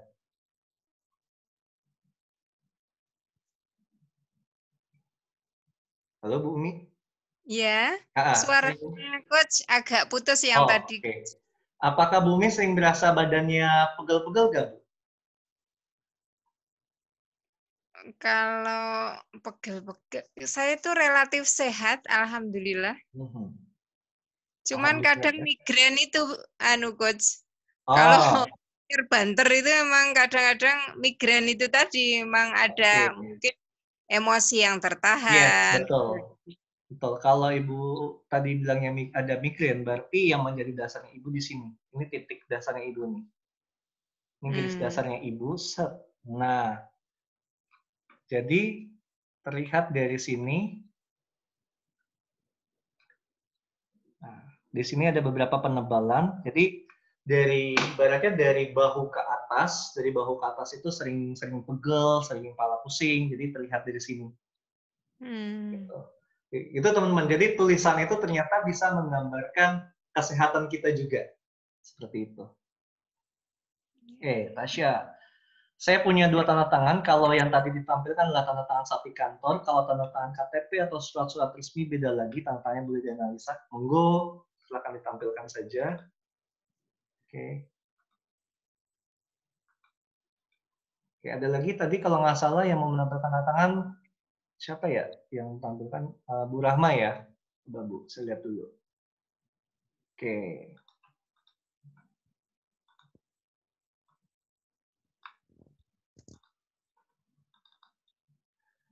Oke, Bu Rahma. Wah, ini struk di dalamnya banyak sekali, Bu. Ini struk di dalamnya ini perlu dihilangkan. Jadi saya menutupi keagresifan yang Ibu miliki, daya juang Ibu. Terus kemudian mirip sama yang lain juga, di sini ada loop di depannya ini juga perlu diperhatikan juga. Sama loop yang di sini, Bu. Sama loop yang di sini ini juga perlu diperhatikan juga nih. Seperti itu.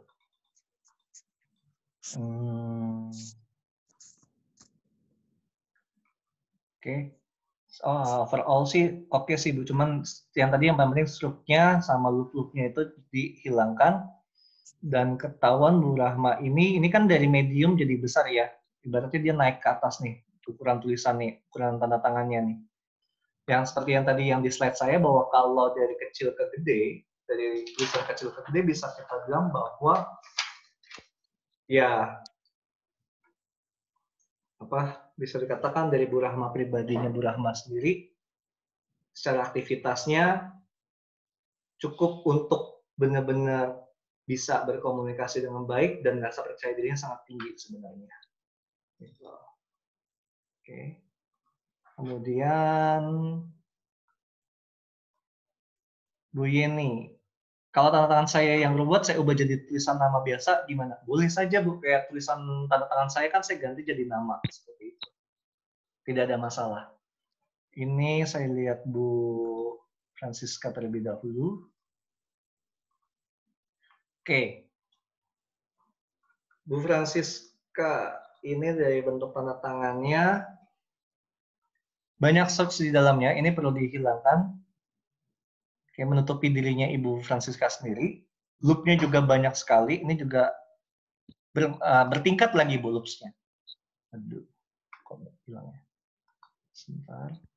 Oke, loopsnya ini bertingkat lagi. Jadi ini benar-benar harus diperhatikan sekali Bu Francisca. Ini kan 1, 2, oke, 3. Tuh, berarti ini agak sedikit berbahaya kalau sampai bertingkat dan saling menutupi seperti ini, Bu. Ini kalau sampai 1 titik, Ibu dalam keadaan emosi, itu akan meledaknya luar biasa, Bu. Dan nggak bagus buat kesehatan, seperti itu. Oke, kalau saya perhatikan di sini 1, 2, 3, 4, 5. Di sini ada beberapa penebalan tertentu, bisa dikatakan sering Ibu Fransisa sering ada masalah dengan kepala, entah sering pusing, sering migrain, entah ini, terus di daerah pinggang, kayak daerah pinggang, daerah bahu sampai ke tangan juga itu sering kadang berasa sakit juga tuh Bu. Gitu. Itu terlihat dari tangan-tangannya, jadi harus benar-benar kalau saran saya bisa diperbaiki. Oke. Kemudian tadi, bentar ya, ke KI ini sebentar. Oke, dari KI ini, sebentar ya. Oke, dari tataannya KI ini, Kak, ini yang loop depan, kalau bisa dihilangkan atau diganti, jangan loop dan jangan seperti ini, karena ini kalau mau saya tarik garis lurus, ini seperti ini nih yang tadi saya bilang bahwa ini artinya nggak bisa melakukan sesuatu kalau tidak ada bantuan orang. Dan masalahnya ketika orang lain membantu KI ini itu akan kebawa dalam emosi juga, khususnya ketika sesuatu hal tersebut tidak sesuai dengan yang KI ini harapkan. Oke. Ini beberapa mohon maaf nggak terlalu kebaca ya Kak, karena apa gambarnya agak buram tadi, tapi terlihat juga agresivitasnya tinggi. Ya, di sini agresivitasnya cukup tinggi. Di sini ada garis ya, di sini garis, di sini garis. Oke, garisnya kalau bisa 1 tapi panjang sesuai dengan seisi badan, maksimal sebadannya tanda tangan. Kemudian juga, oke, di sini ada tiang 2. Ini cuman saya nggak terlalu terlihat jelas ada loop-nya apa tidak. Loop itu yang bulatan begini. Kalau ada bulatan, kalau bisa dihilangkan, diganti saja. Bukan dihilangkan. Kalau bisa tanda tangannya lebih dibikin apa ya? Kembalinya itu kembali menutupi batang tersebut, Kak. Gitu.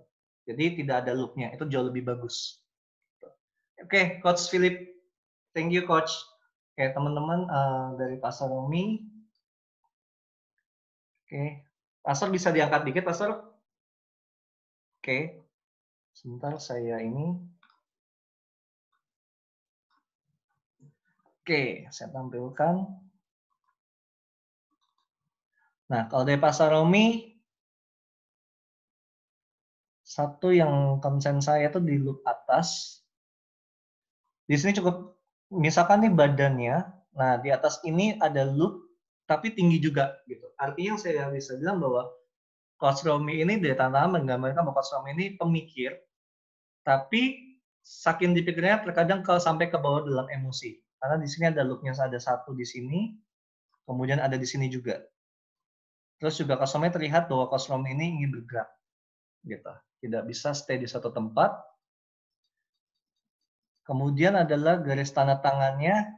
Nah, terlihatnya simple sih, terlihatnya simple. Cuman ini ada maknanya teman-teman. Jadi nggak semua yang terlihat simple ini kayak yang ini. Oke, kelihatannya simple ya teman-teman ya, bahwa seperti sekedar garis doang. Tapi ini menggambarkan ada beberapa hal. Poin pertama adalah di sini Coach Romi menggambarkan ada diri kreativitas dalam Coach Romi karena garisnya itu tidak kaku, melainkan luas, gitu. Ada ukirannya luas, menggambarkan kreativitasnya Coach Romi. Cuma ada satu hal juga yang tergambarkan dari garis tersebut. Oke. Garis tersebut ada bagian tertentu dari diri Coach Romi yang Coach Romi close dari dunia luar. Seperti itu. Jadi ada hal-hal yang Coach Romi keep dari dunia luar untuk lihat diri Coach Romi. Seperti itu. Oke. Teman-teman yang lain bahwa mengingat waktu sudah 1 jam 56 menit, tidak berasa hampir 2 jam kita bersama teman-teman. Jadi untuk hal-hal tertentu bisa silahkan WhatsApp ke saya, nanti kita bisa berdiskusi lebih lanjut, atau nantinya saya akan membuat kelas lanjutannya, yaitu menggunakan grafoterapi, oke, dan bahkan saya akan mengupas perbagiannya lebih detail lagi. Nanti akan saya share materinya. Sekali lagi, grafologi itu menggambarkan diri kita semua, menggambarkan apa yang ada dalam diri kita, dan dari sana kita bisa melihat apa yang harus kita perbaiki, apa yang harus kita tingkatkan. Kita bisa mengetahui kekuatan, kita bisa mengetahui kelemahan kita, sehingga kita bisa jadi lebih baik lagi, teman-teman. Oleh karena itu, mulai dari sekarang sangat perhatikan tulisan tangan kita, dan jangan pakai grafologi ini untuk menjudge orang. Karena ada beberapa orang yang setelah saya kasih training ini, mereka langsung pakai, lihat tulisan orang sedikit, langsung dinilai. Tidak. Grafologi ini bukan untuk menilai tulisan orang, teman-teman. Tapi grafologi ini lebih cenderung membantu diri kita dan membantu orang lain untuk menjadi lebih baik lagi. Saya harap bisa dilihat perbedaan, teman-teman, ya. Membantu orang lain lebih baik lagi, bukan untuk menilai orang lain apa yang kurang. Seperti itu. Sekali lagi, thank you so much, teman-teman, buat waktunya selama 2 jam ini. Tidak sangka harusnya 90 menit jadi 2 jam. Thank you so much atas waktunya, thank you so much atas kebersamaannya. Sampai ketemu di lain waktu. Teman-teman yang di Manfaat Bersyukur, silahkan pakai untuk jurnal syukurnya dengan tulisan tangannya untuk memperbaiki hidup lebih penuh hikmat lagi. Sekali lagi, thank you so much. Ngomong-ngomong, sebelum kita sudahi, hampir kelupaan, kita capture dulu. Silahkan aktifkan kameranya, saya akan capture teman-teman. Oke. Sebentar, akan capture. Saya ulangin ya. Oke, 1, 2. 1, 2, 3. Ya, oke. Sekali lagi teman-teman, thank you so much atas kebersamaannya. Sampai ketemu di lain waktu. Oke, sampai jumpa. Ya.